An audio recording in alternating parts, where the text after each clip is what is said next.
எந்த ரகம் மார்க்கெட்டில் சந்தையில் மக்களுக்கு விருப்பப்படுறதுன்னு நம்ம பார்க்கணும். ஏன்னா விருப்பப்படாத ஒரு ரகத்தை உற்பத்தி பண்ணி அதை வச்சுக்கிட்டு நம்ம விற்க முடியலன்னு சொல்கிறத விட சந்தையில் மக்கள் என்ன ரகத்தை விரும்புகிறாங்க.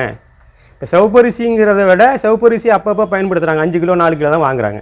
நீங்கள் வெள்ளரிசியை நம்ம தேர்வு பண்ணி எடுக்கும் பொழுது நம்ம வெள்ளரிசி அந்த ரகம் சாப்பிட்றாங்களே, ஹைப்ரிட் ரகங்களை சாப்பிட்றவங்கள நம்ம டார்கெட் பண்ணி அவங்களுக்கு உற்பத்தி பண்ணோம்னா, எளிமையாக இருக்கிறத பண்ணோம்னா நல்ல விற்பனை. சிவன் சம்பா விற்குது, தூயமல்லி விற்குது, ஆத்தூர் கிச்சடி விற்குது, தங்க சம்பா விற்குது, என்னது கொட்டார சம்பா விற்குது. இதெல்லாம் நிறைய பெரிய அளவில் போகுது. தூயமல்லி, ஆத்தூர் கிச்சடி, சிவன் சம்பா, ஜீரக சம்பா, இதெல்லாம் நிறைய வாண்டட் இருக்குது. நீங்கள் வந்து குவாலிட்டியான ரைஸை கொடுத்தீங்கன்னா, தரமான ரைஸியை கொடுக்கும்போது உங்கள்கிட்ட உங்கள் கஸ்டமர் வேறு இடத்துக்கு போகிறதில்ல.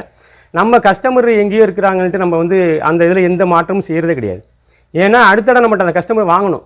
ஓகே, நம்ம வந்து நேரடியாக கஸ்டமர்கிட்ட கொடுக்குறோம்னா அடுத்த வருஷம் வாங்கணும். நம்ம ஏன்னா கிட்ட தமிழ்நாடு ஃபுல்லாக நுகர்வோருக்கு நிறைய சப்ளை பண்ணுறாங்க. ஒரு 1000 நபர்கள் வருஷத்துக்கு சப்ளை பண்ணுறோன்னு வச்சுங்களேன்.